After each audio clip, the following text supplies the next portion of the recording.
Hello and welcome back. This is going to be a black and white watercolor painting, also called The Isle of the Dead, based off the original work that I based it off of, and I'll probably say a bit about that later in the video.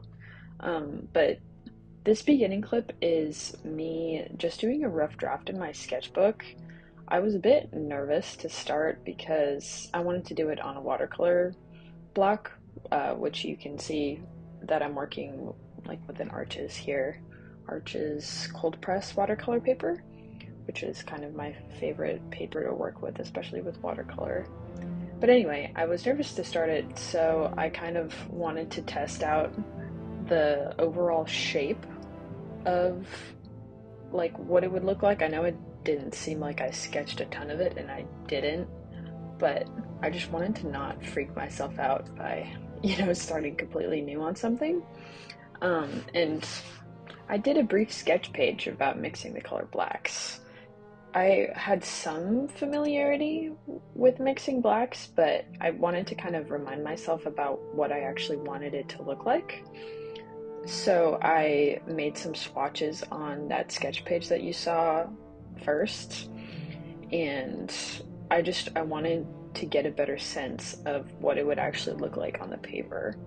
So that's why I was doing that beginning part. And to say a bit about the materials I was using, I guess only two of them are Grumbacher watercolors, which is the main ones that I have. I was using Payne's Gray and Ultramarine Blue from Grumbacher.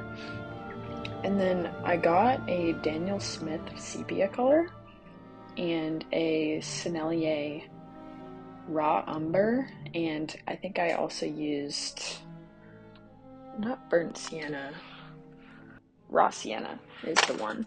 Raw sienna and raw umber from Sennelier, and then from Winsor & Newton watercolor I had cobalt blue and burnt umber, and those were the colors that I used to mix all my blacks. And I feel like for the most part I was using the sepia and the Payne's Gray because those two make kind of the most dark black that I could find. In the clip that you're watching now, I was working on the sky and I wanted that to be a bit more gray toned, so I was primarily using my Payne's Gray for that. And my idea of just like the layout that I wanted to do, I kind of wanted to do more of a mysterious sky and water, so that would be more loose watercolor, more like wet on wet.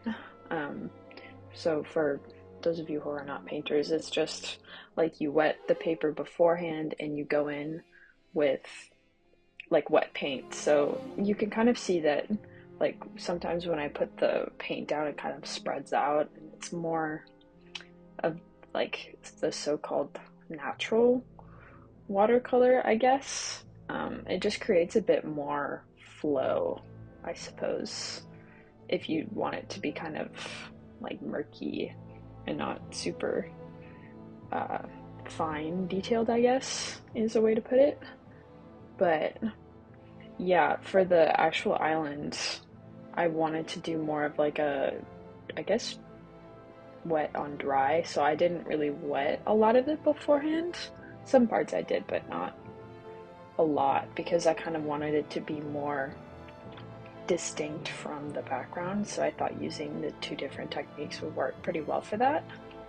And also, sorry for the bad audio quality. If that is the case, I like lost my microphone and I don't know where I put it, so we're just going off my AirPod microphones, so it might not be the best quality as the other two videos that I've recorded, but we live on.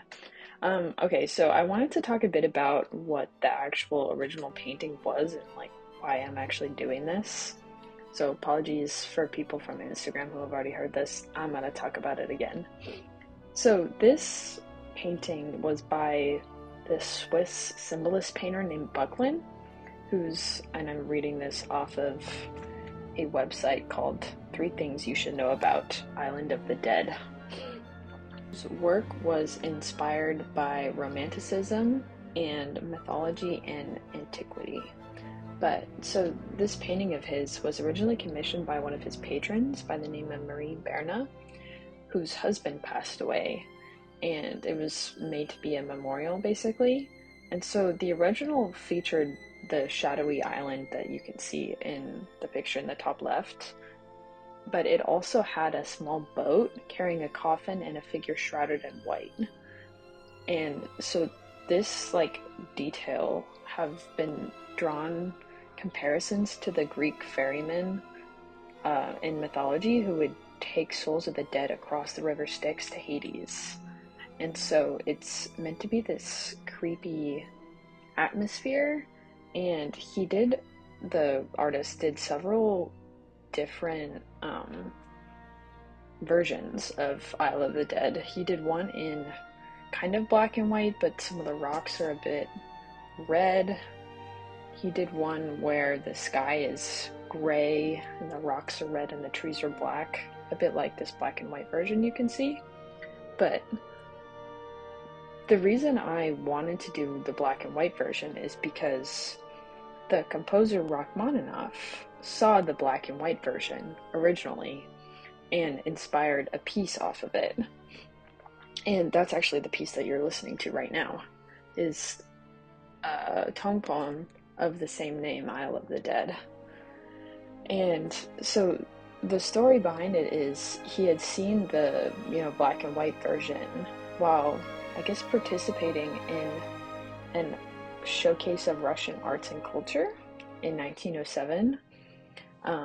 And they say that he said that if he had seen the color version, he probably wouldn't have written his piece because he liked the black and white version better, which I thought was kind of funny.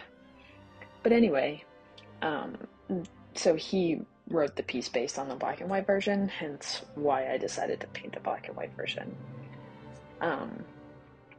But I thought it was a really cool concept to, base a piece of music off of a painting. Yeah. So that is the reason why I started this in the first place. And I was thinking of perhaps doing a series of paintings that were like the original inspiration for music. And the ones that I didn't really think about originally, but are really famous and a really good, originally were paintings, and a really good music representation is, what is it called? Pictures at an Exhibition, originally by Mussorgsky, but I like the orchestration by Ravel. And he did a bunch of different movements, I guess, based on different paintings. And some of them are portraits, which I'm not personally very good at yet. Maybe sometime in the future I will attempt portraits, but one of them was like an ox driving a cart. The other was an old castle based on a movement, or the movement was based on the painting by the same name. And then one of them was also called Catacombs, and it was like these two guys in a dark alleyway, but they didn't show us like either of their faces, so I was thinking I could maybe do that. But anyway, let me know if anybody would actually be interested in this, because I think it would be really cool, personally. So I haven't even talked about me painting the actual piece yet, so I guess that's what I will do. So the first thing that I kind of wanted to do when painting the actual island, I wanted to make sure that all of the dark parts were actually gonna be the same color, or I guess the same vibe, I suppose. So that's kind of why I started with the rock on the very right, was because it was, going to be the darkest, further back, etc. And then I wanted to make the dark parts more cohesive, like I just said, so I did the right side of the island, which is, also in shadow, as you can see in the painting. Oh, I was taking a matcha break here. So I made myself a matcha when working on this. Um, anyway, so that's why I did like the right part next, and then I also did the left. I guess I'm not actually sure what this pattern is in the rock, the like straight lines. I don't even know if you can see it in the reference image that I have. It's probably too small, but like that part, that's also why I started doing that part too, was because I didn't want the colors to be different, because I was spending, to be honest, like a lot of time mixing these blacks, and so I was doing it specifically on like if it was more of a brown tone, if it was more of a gray tone, if it was more neutral, or like slightly more green, because some of the yellows and the blues that I mixed kind of made a slightly more like green tinge black, which I was using for like the foliage here and the like on top of the rocks. And so I wanted it to be consistent with each other, so I didn't want to like go mess around with one thing and then do the light parts of the rock and then go back to the dark parts and then have it look totally different. I thought that would be really stupid. I don't even know if you can tell the difference between the different blacks, but I could. I think maybe generally it's easier to tell between the like black and the gray, like the Payne's gray. I feel like those look different, or at least to me they look different. But anyway, I forgot what I was talking about. Yeah, I guess I was talking about why I started with the dark parts first. There was a couple jumps in the video that resulted from, I guess, me either not videoing it and forgetting about it, or my storage ran out a couple times, and so I like painted a bit and didn't realize that my video had stopped recording. So that's why there was a bit of a jump in like the painting of the inside walls, because the left part, I think I ran out of storage. Yeah, okay, so like right here there was a jump. I'm pretty sure that was also a storage thing. So painting the trees, I guess, is the next bit. I kind of was winging it. I didn't really have an idea going into it. Like I did for the rocks, because those are more, I guess, sparse. They're not super dark. You can kind of get away with like slightly minimal detail, but you're still like providing texture and stuff for the rocks. Whereas the trees, I guess especially in the reference, it felt more just black. So I didn't really know how to go about starting it. So I guess this is also to make myself not freak out. That's kind of why I did the gray bit at the beginning, which I didn't video because I think, like I said, my storage ran out. So I didn't really get to do that part on video, and I also didn't think it was that interesting because I was just going to be painting over it. But anyway, I did that part a bit wet on wet, and this is also kind of wet on wet because the part below it's still a bit wet, but this took like 3 different layers of black before I was finally happy with like the contrast and how it was looking. And in the reference, I don't know if you can see it, but there are some places that aren't as dark to kind of, what I assumed was like a way to make the trees more noticeable from each other. So there's like a little bit of a break where like the actual, like the tree line would be, and so it's a bit lighter. And I feel like I did a decent job of it in some parts. I think like you can clearly see 2 lines in the reference, and I think I only really got like 1 line, to be honest. And I think I did okay towards the right. It's a bit hard to see right now. Probably be able to see it once it dries. But I feel like that was a bit hard for me. And there was also some like lines outside of those as like the bottoms of the trees, which I also kind of had a hard time like planning where those were going to be because, you know, I'm just painting the whole thing black, so it's just kind of like, oh, do I add this like random line here? Are people even going to see it? You know, etc., etc. Thoughts about what I was doing that didn't make any sense. But I think the two lines that ended up showing up, you can kind of see them now that it's drying, but I think it worked out pretty well. But I do wish I had actually thought about it before I went in, because I did not. Okay, so we're going into painting the water now. This is again a bit of a wet on wet. I was mostly following along with the reference at this point, until I got about here when I was painting the shadows for the rock to the right, and I was like, oh, this shadow feels a lot darker than like the actual rock, and like the shadows for the trees made sense to be so dark because they're like basically solid black at this point, so I was like, okay, yeah, I get the vibe. But for the rock on the right, I was kind of like, well, I mean, it's further back, sure, but it's not that dark. So I don't know if I videoed this, but I think I went back and did like a little bit more layers on the rock to kind of make it a bit darker.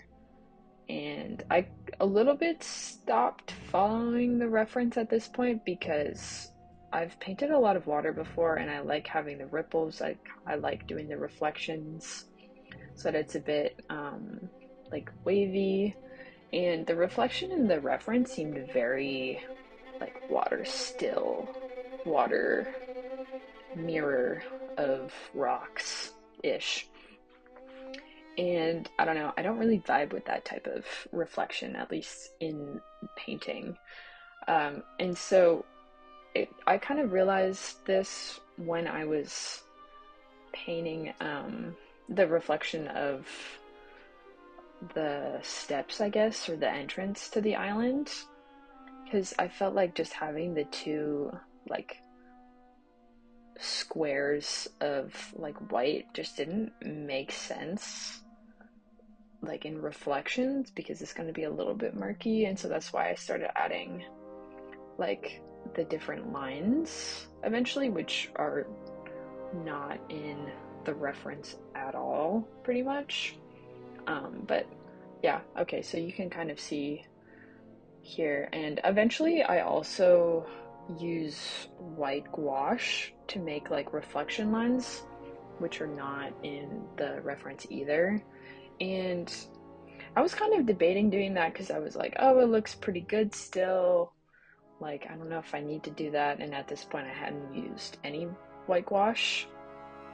So I was actually feeling I wasn't feeling happy about it, but that was one of the things that I was like trying to work on with watercolor is like using the white of the page, or I guess sometimes people say to like use watercolor correctly or whatever, that you're supposed to use the white of the page instead of like a cheating false white, you know, which normally I don't care about, but here I was like, oh, this makes sense to use the white of the page for the sky, kind of, and for the rocks too, because I didn't like paint over everything. I kind of wanted it to be a natural type of white.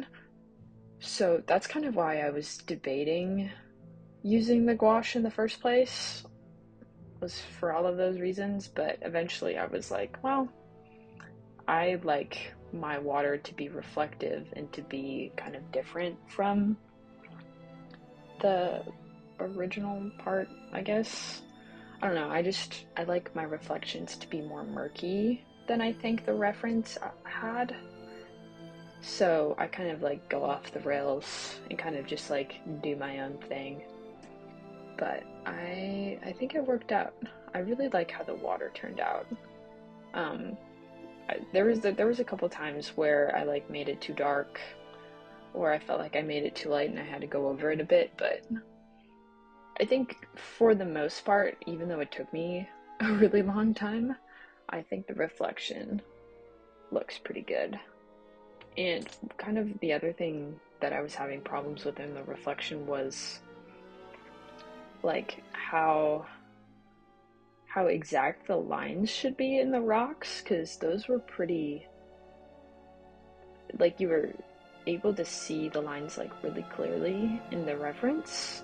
And so I didn't know if I should make them blurry or if I should make them like really exact to the actual rocks. And it was also like the color of the lines, how dark I was wanting it to be. And so all of these were things I was trying to think about while painting this. But honestly, even though I was like following the reference pretty closely for most of it, I was like, I kind of want to add my own touch to this. So that's kind of why I like differed a bit from the original.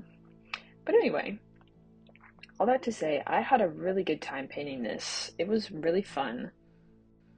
Um, it also really challenging. I took a lot of perseverance and like, oh, I don't know if I'm doing this right, all in watercolor, something I don't normally do. I do a lot of gouache nowadays, not a lot of watercolor. But this was like my foray back into watercolor. And I think it turned out pretty cool, personally. And I hope you guys did too. Um, so this is the final results. I hope you guys maybe learned something about the piece. And yeah, thanks for watching.